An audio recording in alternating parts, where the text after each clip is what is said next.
అదరగొట్టే కారం రంగు రుచి ఆచి కారం పొడి.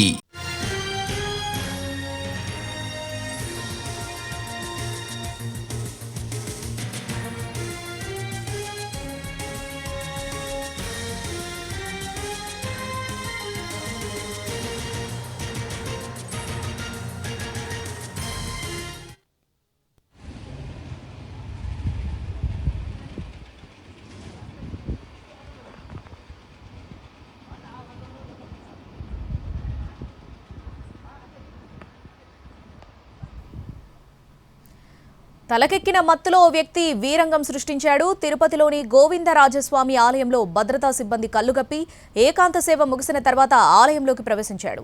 తర్వాత మహాద్వారం లోపల ఉన్న గోవిందరాజస్వామి ఆలయం గోపురం ఎక్కి కలశాలు లాగే ప్రయత్నం చేశాడు.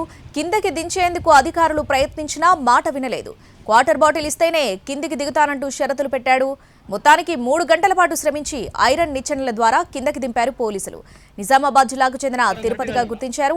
అనంతరం అతన్ని అరెస్ట్ చేసి స్టేషన్ కు తరలించారు పోలీసులు. తప్పుకున్నట్టే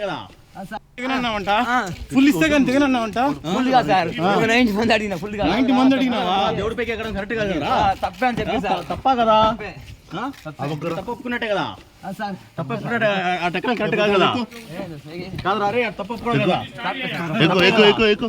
స్టార్ట్ చేయి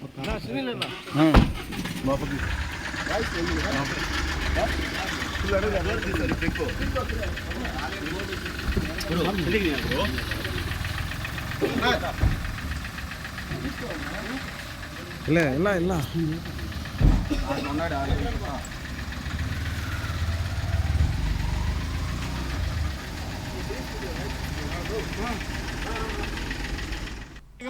తిరుపతిలోని గోవిందరాజస్వామి ఆలయంలో భద్రతా సిబ్బంది కల్లుగప్పి ఏకాంత సేవ ముగిసిన తర్వాత ఆలయంలోకి ప్రవేశించాడు వ్యక్తి. దీనికి సంబంధించి పూర్తి అప్డేట్స్ మా ప్రతినిధి కార్తీక్ అందిస్తారు ఫోన్లో. కార్తీక్, మరోసారి గోవిందరాజస్వామి ఆలయానికి సంబంధించి సెక్యూరిటీ ల్యాబ్స్ అనేది కూడా బయటపడడం కూడా జరిగిందని చెప్పుకోవాలి. ఏదైతే అర్ధరాత్రి ఏకాంత సేవ జరిగిన తర్వాత ఓ అజ్ఞాత వ్యక్తి ఆలయంలోనికి ప్రవేశించడమే కాకుండా నేరుగా ఏకంగా గోపురం మీదకి ఎక్కి కూర్చోవడం కూడా జరిగింది. అయితే అప్పటి వరకు కూడా విజిలెన్స్ సిబ్బంది అతన్ని గమనించలేదు. అయితే అర్ధరాత్రి తర్వాత అతని అరుపులు కేకలు విన్నటువంటి సెక్యూరిటీ సిబ్బందికి లైట్ వేసి చూడగా ఎక్కడైతే గోపురం పై నుంచి అరుస్తున్నటువంటి వ్యక్తి కనబడటం కూడా జరిగింది. దీంతో ఒక్కసారిగా కూడా అలజడి రేగింది.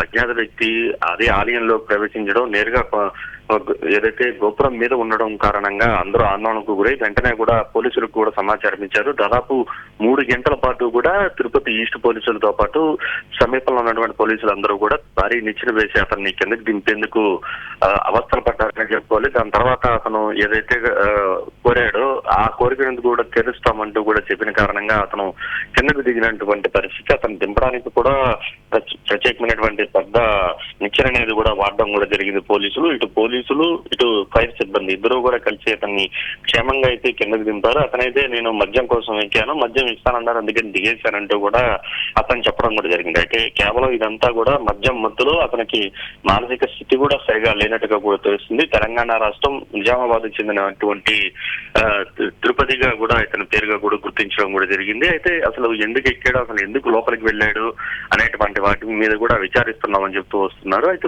స్థానికంగా పట్టుకున్న వెంటనే కూడా అతనైతే మనం అడిగినప్పుడు కూడా చెప్పాడు, నేను మందు కోసం ఎక్కాను అంతే అంటూ కూడా అతను చెప్పడం కూడా జరిగింది. అయితే ఇదంతా కూడా అక్కడ పనిచేస్తున్నటువంటి సెక్యూరిటీ సిబ్బంది పూర్తి స్థాయిలో తనిఖీలు లోపల ఎవరున్నారు, ఎవరు ఏంటి అనేది కూడా తనిఖీ చేయలేదు. తనిఖీ చేయకుండా మహాద్వారాన్ని మూసివేయడం కారణంగానే అటు తర్వాత ఇతను వెళ్ళినట్టుగా కూడా తెలుస్తోంది.